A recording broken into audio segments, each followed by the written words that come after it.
El Sol es la estrella más cercana a la Tierra. En el otoño de 2003, liberó una cantidad de energía igual a 200.000 millones de bombas atómicas. Esto dio lugar a un maremoto de partículas cargadas de calor que iban a velocidades de más de 9,5 millones de kilómetros por hora. Fue una de las mayores tormentas solares de la historia y alcanzó la Tierra. Fue una de las mayores y más cálidas tormentas de la historia. La energía del Sol que asaltó la Tierra obligó a los astronautas del espacio a resguardarse en las zonas más protegidas de las naves. Hubo apagones eléctricos, las comunicaciones se cortaron y los aviones tuvieron que ponerse a salvo. Fue un huracán de tormentas espaciales. A pesar de que no se produjeron grandes daños, estas tormentas nos recordaron que seguimos viviendo a merced del Sol, ya que controla todos los aspectos de nuestra vida: el clima, la comida y nuestros cuerpos. Vivimos dentro de la atmósfera del Sol. Nuestro planeta y los demás del sistema solar viven bajo la influencia del Sol. Pero, ¿estará cambiando esa influencia? Cada vez es mayor. ¿Perderemos la protección que nos ofrece contra los rayos cósmicos más peligrosos? El confín dentro del que nos protege está encogiendo un poco. ¿Podrá nuestra civilización, que es tan dependiente de la tecnología, aguantar otra supertormenta solar? A veces los efectos son tan graves que pueden llegar a ser catastróficos. Pero, ¿cuándo se producirá la próxima supertormenta?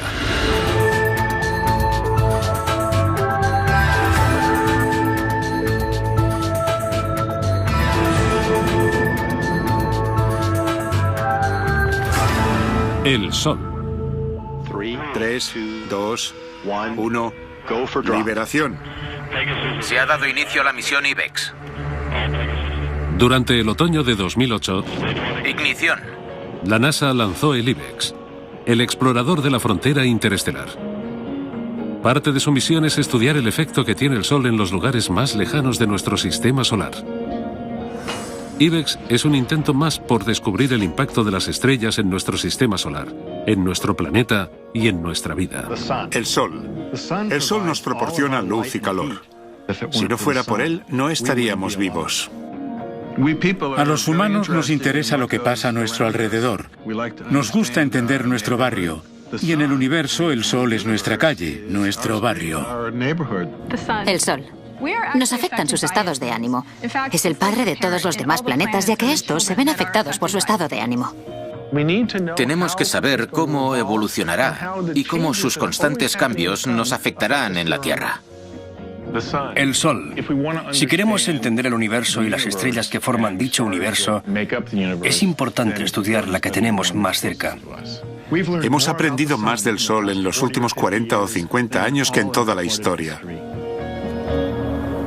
Esta edad de oro de la investigación se originó con una misión única que nos ofreció imágenes cercanas del Sol desde la atmósfera terrestre. Skylab, la zona estará despejada durante 8 minutos. En 1973, Skylab fue la primera estación espacial con humanos y consiguió las mejores imágenes del Sol tomadas desde la Tierra. La misión Skylab fue uno de los primeros laboratorios dedicados solo a la investigación y el estudio del Sol. Se podría considerar el abuelo de las misiones de hoy en día. En la actualidad, una flota de 20 sondas espaciales escanean y estudian el Sol de formas que hace 30 años eran inimaginables. Al estudiarlo desde el mismo espacio, podemos verlo de manera diferente y con distintas longitudes de onda, desde los rayos X a la radiación ultravioleta extrema. Además, podemos analizar sus capas y entender cómo y por qué el Sol actúa tal y como lo hace. Las diferentes longitudes de onda significan diferentes temperaturas y hay estructuras que son más visibles con unas longitudes de onda que con otras. Los científicos también han podido observar el interior del Sol mediante una técnica denominada heliosismología, que utiliza las propias vibraciones del astro para estudiar su actividad interna. El Sol no es un cuerpo sólido, es una bola de gas gigante. Así que oscila, vibra, y si medimos sus frecuencias de oscilación, podemos inferir la estructura que tiene por dentro. Si observamos el Sol durante un largo periodo de tiempo con buenas cámaras y ordenadores, podemos ver las capas que tiene, ver los efectos de las turbulencias que han creado capas y las corrientes. Incluso podemos utilizarlo para imaginarnos la cara oculta del Sol, la que no vemos hasta que no rota. Y mediante la heliosismología podemos detectar las manchas solares de la cara oculta. Es una gran herramienta. Las sondas espaciales nunca dejan de observar el Sol y gracias a ellas los investigadores están estudiando las grandes incógnitas de esta estrella y han descifrado bastantes de ellas. El Sol es una de las más de 2.000 millones de estrellas de la Vía Láctea y es la más cercana a nosotros, ya que se encuentra a 150 millones de kilómetros de la Tierra, casi la distancia que se recorrería dando la vuelta al mundo 4.000 veces. No obstante, a pesar de la distancia, la luz solo tarda 8 minutos en llegar a nuestro planeta. Lleva 4.000 millones y medio de años de los 10 o 11 que se le auguran de vida.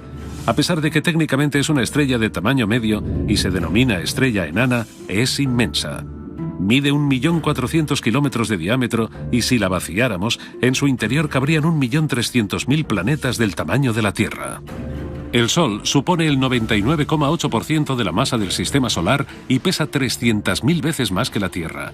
Casi en su totalidad está compuesto por gas supercaliente y electromagnético que se denomina plasma. Tiene suficiente fuerza de gravedad como para evitar que los planetas del sistema se dispersen en el espacio.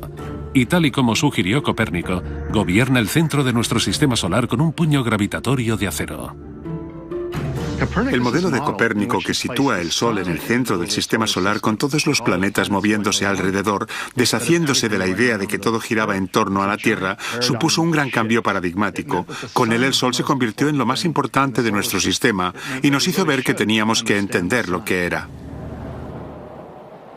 El Sol, igual que todas las demás estrellas del universo, está compuesto del polvo de otras estrellas que vivieron y murieron hace 1.000 millones de años, incluso en la época del Big Bang. Nuestro Sol y nuestro Sistema Solar son los restos de muchas otras generaciones de estrellas.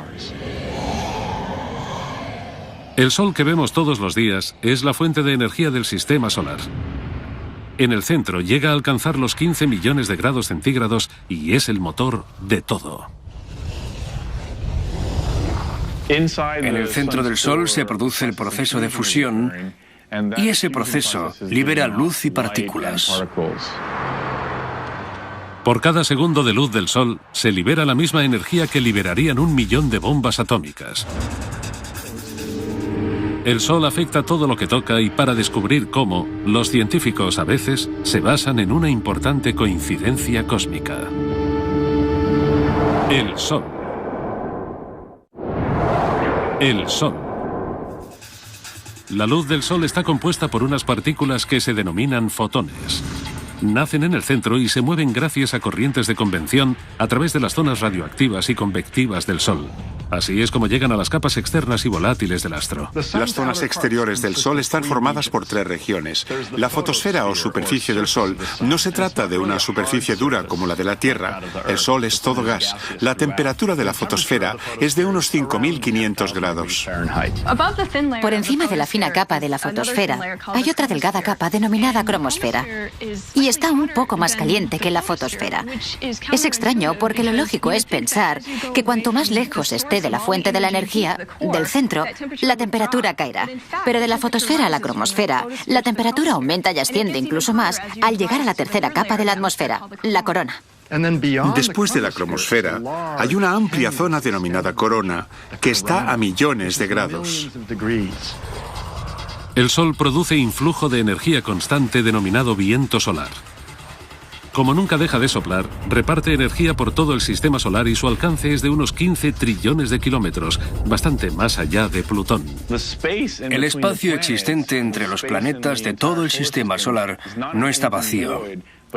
Está lleno de partículas y de rayos de luz. Mientras el viento solar se separa del Sol, la gravedad de este mantiene todo a la distancia a la que está. Fijémonos en los cometas. Todos ellos orbitan alrededor del Sol y pueden ser atraídos directamente a la línea de fuego. No hace mucho, los científicos fueron testigos de uno de los peores ataques solares. Una eyección de una zona de la corona arrancó la cola de un cometa. Cuando chocó contra el cometa, le arrancó la cola como si la hubiera cortado con un cuchillo. La cola se cayó y luego el cometa tardó un tiempo en generar más gas, plasma y polvo para formar una nueva cola.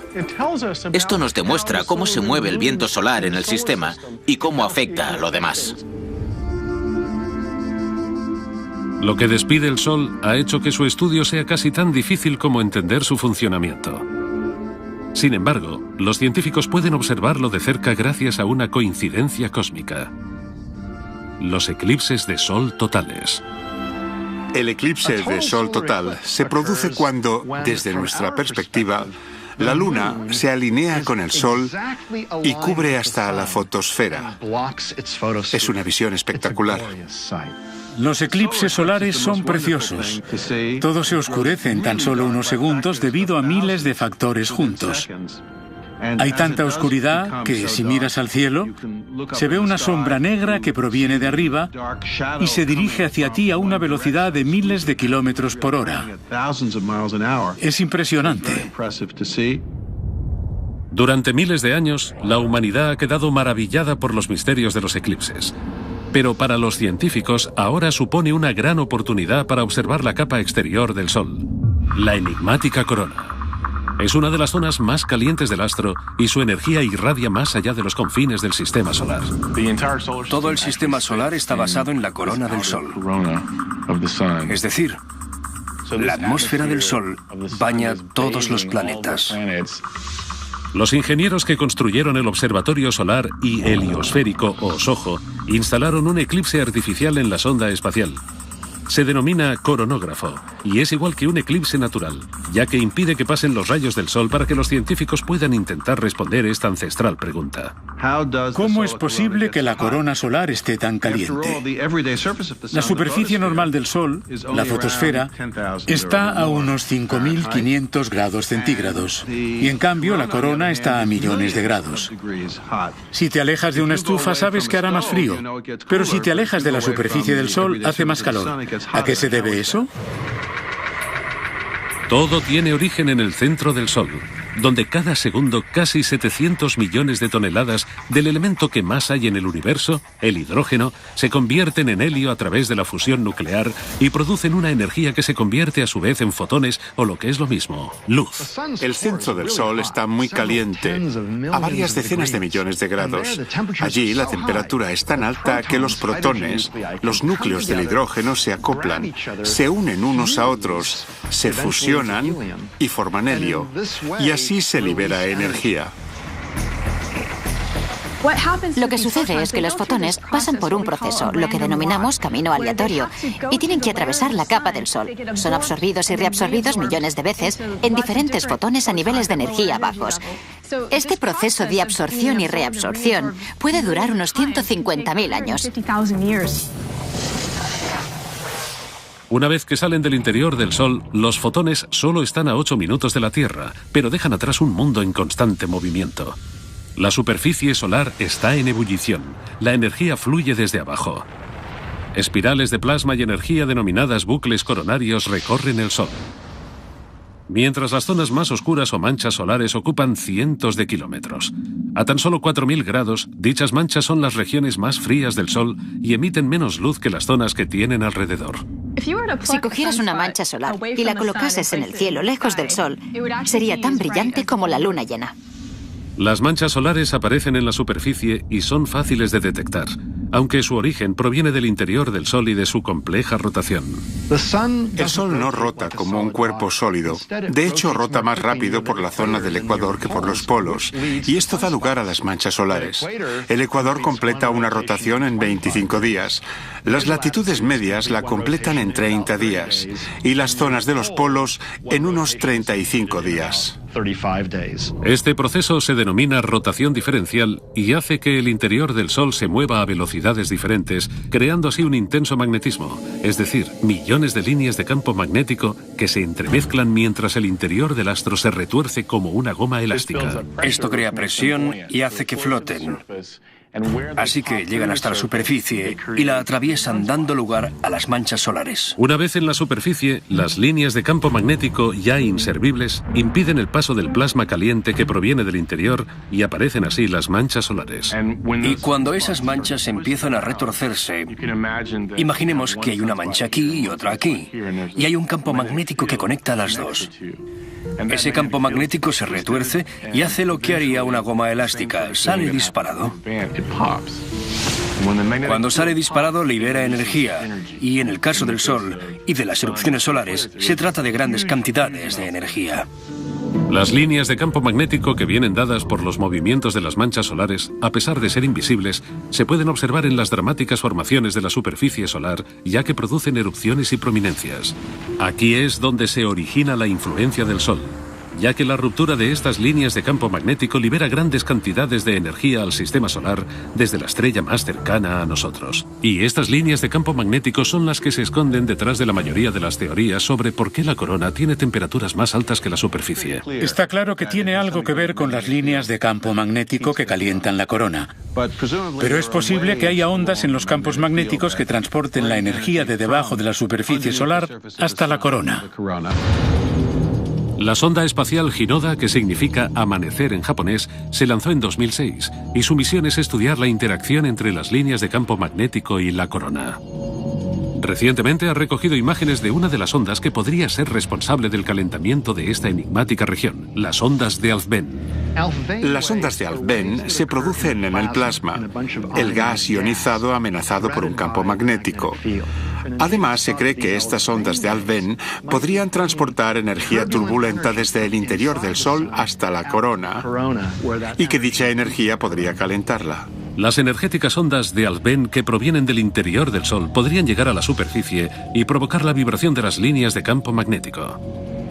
Gracias a la vibración y la oscilación, se friccionan con el plasma magnetizado que rodea la corona, y a través de la fricción se produce el calentamiento. Este calor que libera la corona es lo que calienta el espacio y llena el sistema solar de energía.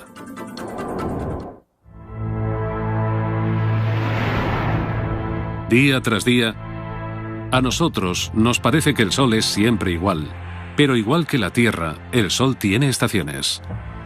El mínimo solar y el máximo solar, dos personalidades diferentes que pueden afectar a la tecnología e incluso en el clima. El periodo de transición entre los mínimos solares se denomina ciclo solar y se trata de un periodo medio de 11 años en el que la actividad solar llega a sus máximos y luego vuelve a empezar. La principal medida del ciclo de la actividad solar es el número de manchas solares que se ven en su superficie. Durante el mínimo solar, el periodo de menor aparición de manchas, la actividad solar es limitada. Cuando las manchas solares llegan a la superficie durante el máximo solar, la energía del Sol llega a más distancia. Cuando hay muchas manchas solares, hay muchas erupciones y eyecciones de masa coronal. El aumento de la actividad solar mejora la conexión entre el Sol y la Tierra. La energía que desprende el Sol puede provocar alteraciones en el entorno de la Tierra. La Tierra está rodeada por la atmósfera solar y lo que pasa en el Sol afecta a la Tierra. Así que eso es lo que llamamos clima espacial. Ahora se pretende realizar partes meteorológicos precisos del clima espacial, pero puede ser una tarea bastante complicada. El Sol es turbulento, sobre todo durante el máximo, cuando se produce el mayor número de tormentas solares.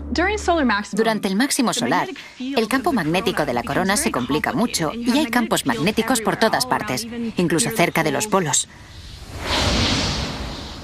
Puede haber eyecciones de masa coronal, erupciones y tormentas solares varias veces al día. Las erupciones solares y las eyecciones de energía cercanas a las manchas solares recaen en el espacio. Como un rayo rápido y poderoso, pueden aparecer en cuestión de minutos y pueden liberar la misma cantidad de energía que 1.000 millones de megatoneladas de dinamita. Las erupciones solares liberan gigantescas cantidades de energía solar desde pequeñas zonas localizadas de la superficie de nuestro astro. Así que son eyecciones muy concentradas de energía que calientan el gas que tienen alrededor en unos 10 millones de grados. Las erupciones solares son como latigazos. Liberan mucha energía muy rápido y aceleran las partículas casi a la velocidad de la luz. Las partículas de las erupciones solares más potentes pueden llegarnos en unos 15 minutos. Pero el huracán solar del espacio aparece con las eyecciones de masa coronal. Estas gigantescas explosiones liberan 1.000 millones de toneladas de gas supercaliente y plasma al espacio interestelar. Las eyecciones de masa coronal se producen cuando la superficie solar despide una inmensa cantidad de masa y energía.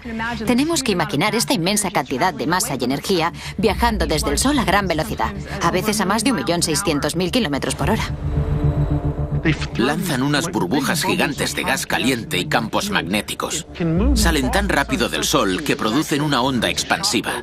Son las que crean las tormentas y son muy importantes para entender el clima espacial. Las ondas espaciales como SOHO han capturado imágenes del Sol lanzando grandes cantidades de energía al espacio. Pero a los científicos lo que más le preocupa es el denominado efecto halo, cuando una corona de energía rodea el coronógrafo. Esto significa que el Sol ha lanzado su mayor explosión hacia la Tierra. Y eso fue lo que sucedió en las intensas tormentas solares de 2003. La mayor eyección solar de la que se tiene constancia tuvo lugar durante estas tormentas. Poco después de la explosión inicial proveniente del Sol, SOHO recibió un bombardero de partículas solares cargadas, protones y electrones, que sobrecargaron la cámara y consiguieron que la imagen no se viera. Lo que ves es una especie de nieve. Se ven como copos brillantes, que son las partículas aceleradas por la eyección de masa coronal chocando contra la cámara de SOHO. Si los astronautas no están preparados para ellas, las tormentas solares pueden causarles bajas, ya que se verán expuestos en unos segundos a la radiación que normalmente se recibe durante un año en la Tierra. Si vamos a enviar astronautas a la Luna y a Marte, es importante poder determinar cuándo se producirán estas eyecciones de masa coronal y estas tormentas. Las partículas cargadas de las eyecciones son peligrosas. Contienen demasiada radiación para un astronauta. El Sol. El Sol. Los astronautas y los satélites no son las únicas víctimas potenciales de las tormentas solares. Las partículas que se dirijan a la Tierra podrían interferir en nuestros campos magnéticos, provocando el caos. Cuando este material entra en contacto con el campo magnético de la Tierra, hace que suene casi como una campana. Cuando tienes un campo magnético y este se mueve, según la física, se crean corrientes. Así que se producirían corrientes eléctricas en la zona exterior de la atmósfera terrestre y estas corrientes podrían causar todo tipo de inconvenientes. Las corrientes supondrían un problema para los satélites que orbiten alrededor de la Tierra. Trastocarían los sistemas de posicionamiento global e interferirían las comunicaciones, produciendo cortes de radio y acabando con los sistemas de telefonía móvil. Estas eyecciones de masa coronal podrían enviar tantas partículas cargadas a la Tierra que algunas conseguirían entrar en el campo magnético de la Tierra y llegarían a las centrales eléctricas, produciendo avalanchas de electrones, apagones y cortocircuitos. En el peor de los casos, las tormentas solares pueden causar radiointerferencias excesivas y aumentar los niveles de radiación, obligando a los aviones que vuelen cerca del polo a recalcular su ruta. Pero a pesar de que las tormentas de 2003 fueron muy potentes, no tuvieron nada que ver con las que vio el astrónomo Richard Carrington en 1859. Aquello fue una supererupción. La supererupción de 1859 fue increíble porque antes de aquel momento no sabíamos ni que las erupciones existían. Carrington vio un gran flash en el Sol a simple vista. Y para que pudiera verlo así, tuvo que ser una erupción inmensa. Hay constancia de que algunas líneas de telégrafos funcionaron sin electricidad. Es probable que no veamos otra así en nuestra vida. Aunque es difícil asegurarlo, a veces el Sol nos ha sorprendido. Si hoy en día nos alcanzara una tormenta así, según un estudio reciente, 130 millones de personas se quedarían sin electricidad durante meses. La mayoría de las infraestructuras eléctricas, los sistemas de suministro eléctrico del mundo, quedarían inutilizables. Los transformadores sufrirían subidas de tensión. Y gran parte de la población mundial quedaría sin electricidad durante meses. Esto costaría inmensas cantidades de dinero. Se ha estimado que unos $2 billones. No lo sabremos hasta que no pase, pero cuanto más nos avisan, más podemos hacer para reducir el impacto económico, que es una de las razones por las que estudiamos el Sol. Estamos empezando a entender mejor cómo y cuándo pasan, aunque todavía no podemos predecirlas. No obstante, hay todo un campo que se denomina clima espacial, y gracias a esto podríamos entender, predecir y decir a los astronautas cuándo vienen las tormentas para que se puedan resguardar y poner los satélites a salvo. Las empresas de electricidad ahora podrán actuar si saben que van a pasar estas cosas. Podrán intentar que las centrales no sean tan susceptibles a los daños. Los científicos, desde que se lanzó la misión Estéreo, el Observatorio de Relaciones Solar Terrestres, están más cerca de poder predecir las tormentas. Este par de sondas les permiten ver el Sol en 3 dimensiones. Ahora, cuando una de estas eyecciones de masa coronal se dirige hacia nosotros, vemos todo desde los laterales, así que sabemos la velocidad a la que van, cómo evolucionan y su estructura. En 2011, las sondas Estéreo llegarán al punto ideal. Se quedarán los 2 lados del Sol y permitirán a la NASA tener unas vistas de 360 grados. Así podrán ver lo que viene de la cara opuesta del Sol antes de que impacte en la Tierra. Por primera vez, podremos ver el Sol por todas partes. Y esto nos permitirá ver todo lo que pasa en el Sol a la vez. Así podremos predecir este tipo de tormentas. El máximo solar es duro porque aumenta la temperatura del clima espacial. No obstante, durante el otro periodo del ciclo solar, la época de calma o mínimo solar también tiene sus propios peligros. Cuando se reduce el número de manchas solares, el clima de la Tierra es más frío. 2008 vio el nivel más bajo de manchas solares desde hacía un siglo.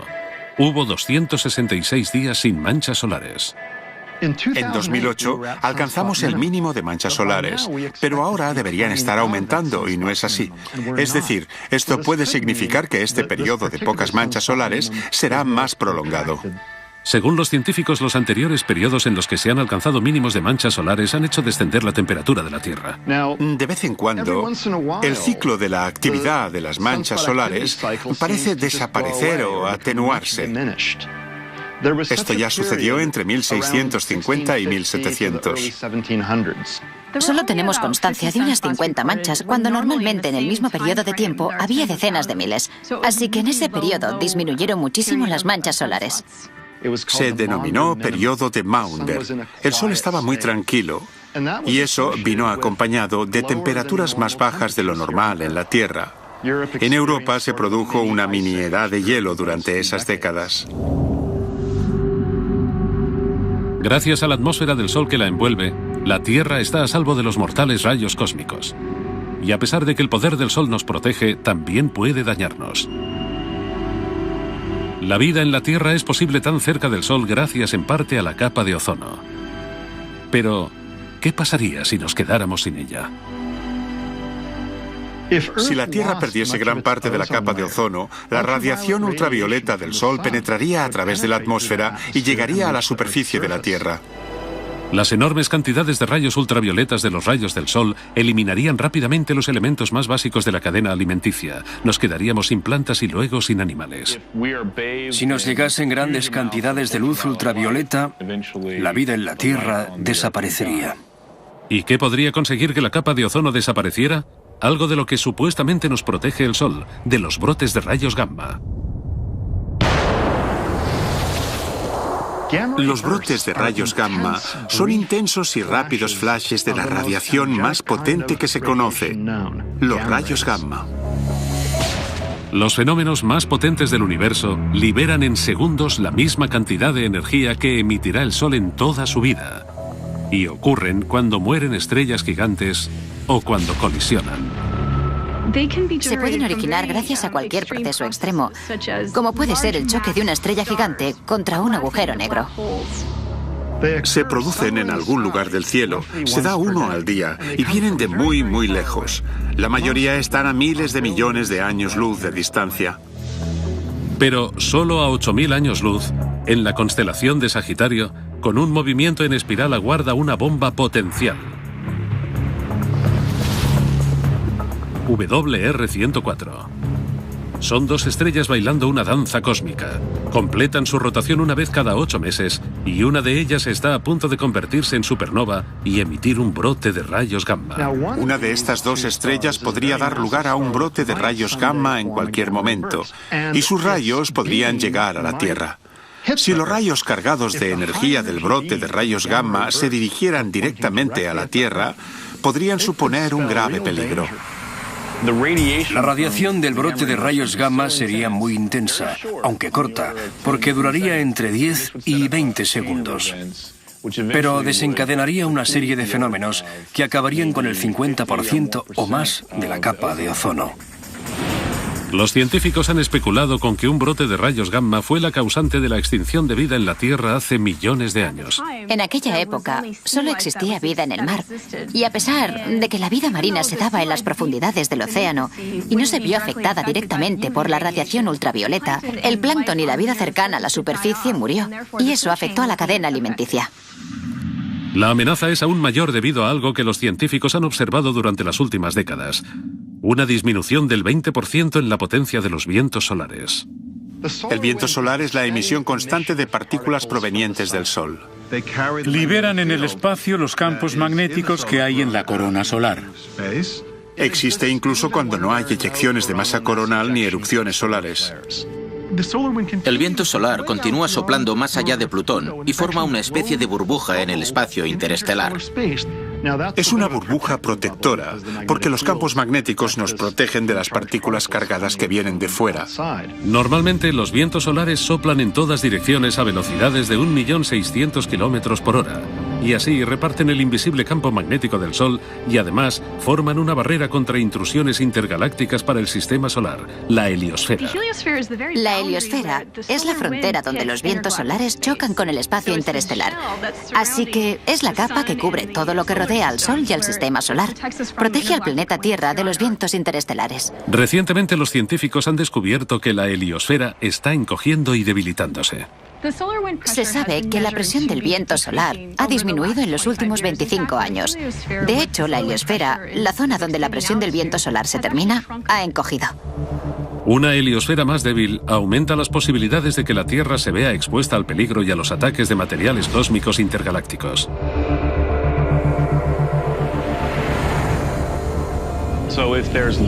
Si hay menos vientos solares, la heliosfera disminuirá y será más fácil que los rayos cósmicos entren en el sistema solar. De hecho, el número de electrones cargados de energía, una pequeña pero importante característica de los rayos cósmicos que hay alrededor de la Tierra, ha aumentado en un 20%. Parece que los electrones de los rayos cósmicos han aumentado, y es lo normal. Si los vientos solares han disminuido en un 20 o un 30% durante los últimos 50 años, la burbuja ha menguado, y lo lógico es que los rayos cósmicos hayan aumentado. Lo bueno es que vivimos en un planeta con una atmósfera y un campo magnético densos.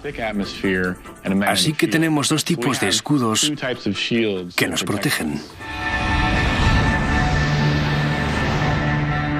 Tras miles de millones de años, el Sol y la Tierra han desarrollado el equilibrio perfecto para que la vida sea posible en nuestro planeta. El sistema solar se encuentra en la zona de habitabilidad estelar, ni muy caliente ni muy fría. El Sol nos proporciona la luz necesaria, el calor necesario y la energía suficiente para que exista nuestro planeta y la vida en él. El Sol hace posible todo lo que hay en la Tierra. El Sol es la fuente de alimentación de la Tierra, es decir, toda la energía que produce el Sol calienta la Tierra. Esto da lugar a nuestro clima.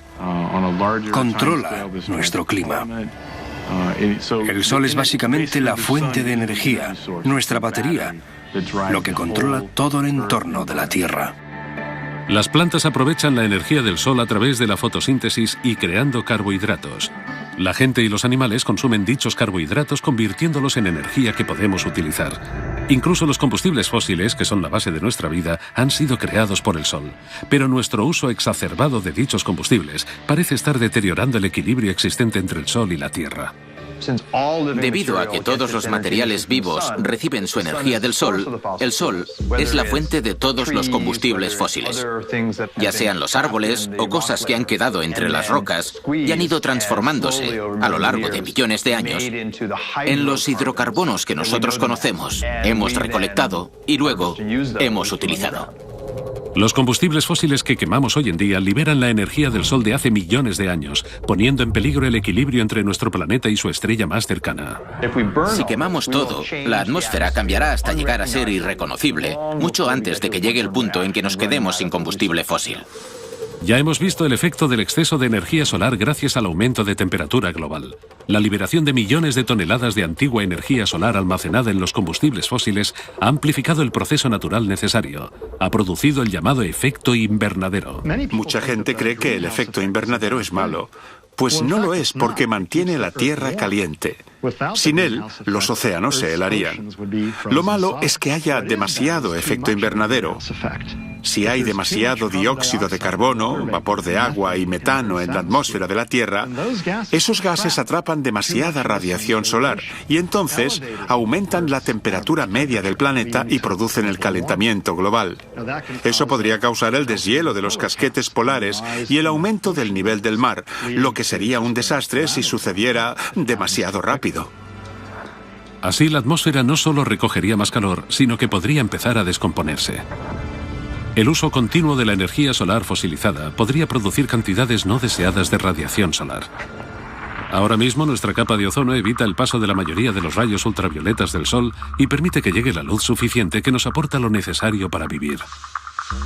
Cuando la luz del Sol interactúa con nuestra piel, produce vitamina D, que es muy útil.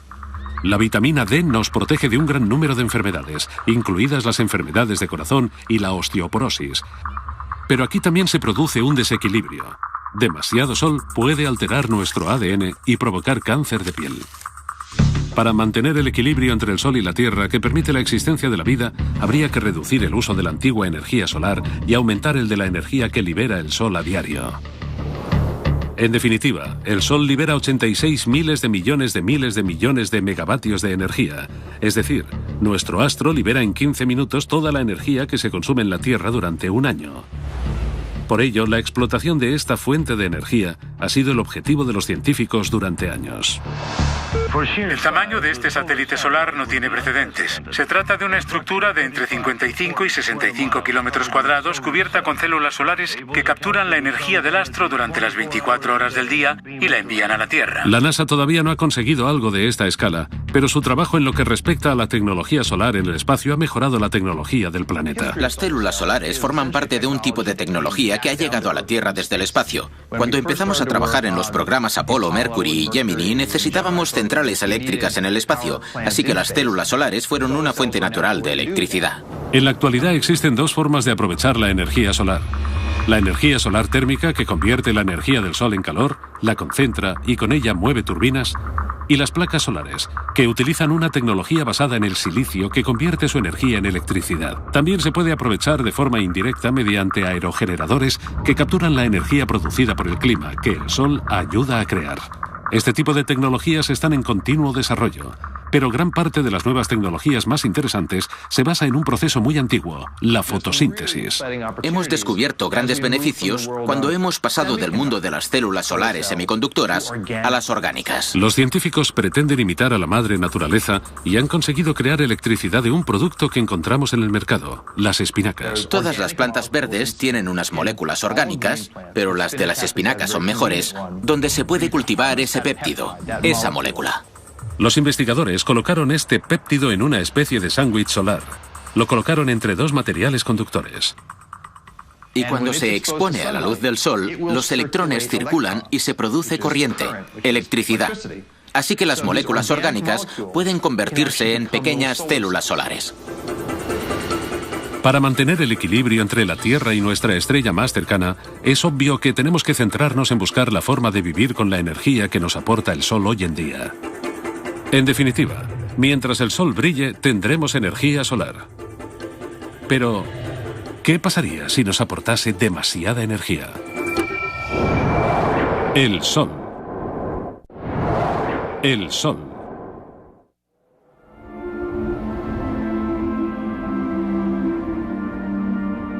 Los elementos que forman el Sol, la Tierra e incluso a los humanos provienen todos de un mismo lugar, del polvo cósmico.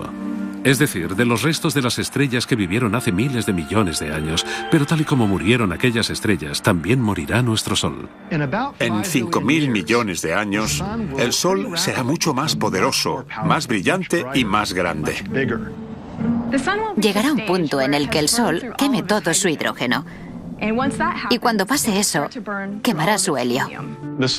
En un momento dado, el Sol se expandirá y se convertirá en una gigante roja. Cuando se expanda, será más grande e invadirá el sistema solar.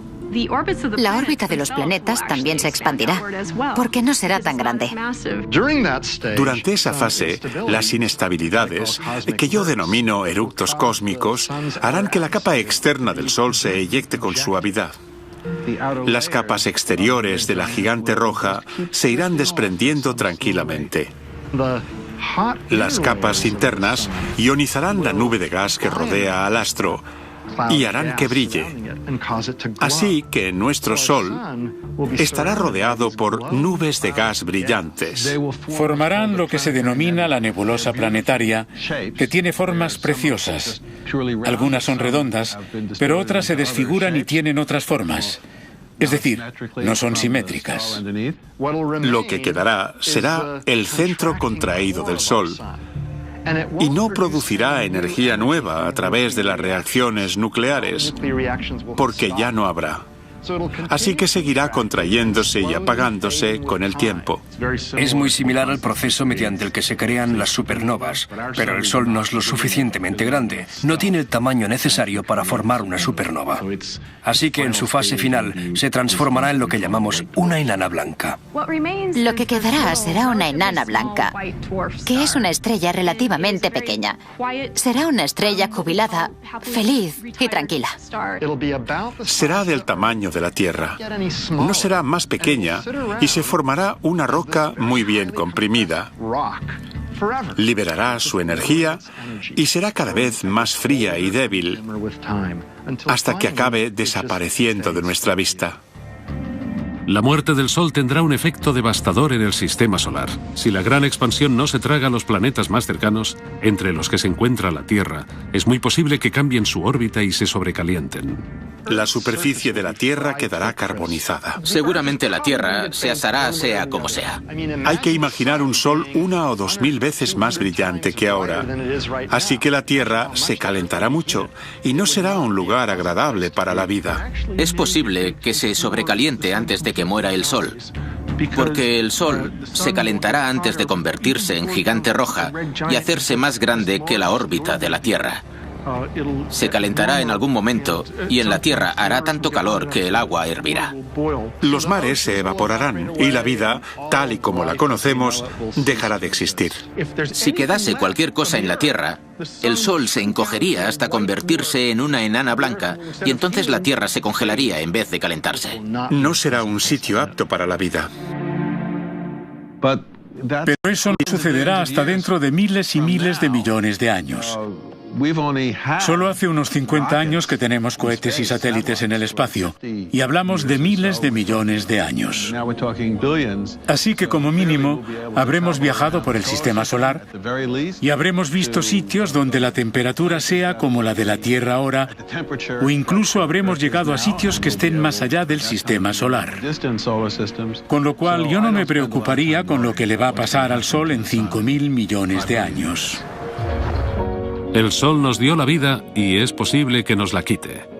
A pesar de que la Tierra morirá, de alguna forma lo que hay en ella podrá seguir viviendo. El polvo cósmico que dio la vida a la Tierra y a sus moradores, algún día podrá convertirse en el polvo de estrellas que origine una nueva generación de planetas, estrellas y vida. En el fondo somos polvo de estrella. El carbono de las células, el oxígeno que respiramos, el calcio de los huesos y el hierro de las células sanguíneas. Todos estos elementos se crearon dentro de las estrellas mediante reacciones nucleares. Y gracias a que algunas de esas estrellas explotaron, existimos nosotros. El hallazgo de que nosotros provenimos de las estrellas es uno de los mayores descubrimientos de la historia de la ciencia.